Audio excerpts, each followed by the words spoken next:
Do you know many people are having trouble filling their Bissell Little Green water tank? Don't worry.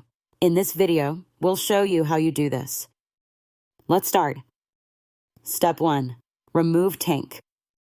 First, remove the clean water tank by gripping its handle and lifting it from the machine. Step 2. Unscrew cap. Unscrew the cap of the tank by turning it counterclockwise and set the cap aside. Step 3. Add water. Fill the tank with clean water up to the line marked for your cleaning task size. Step 4. Add formula. Pour the cleaning formula into the tank until it reaches the formula fill line. Step 5. Secure tank. Secure the cap back onto the tank and slide the tank back until it clicks into place. Now you should be able to easily fill your Bissell Little Green water tank using these simple steps. Still need help?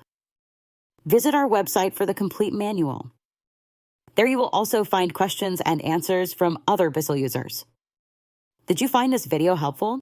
By subscribing, you help us continue to answer users' questions. So, subscribe to our channel. Thanks for watching and see you in the next video.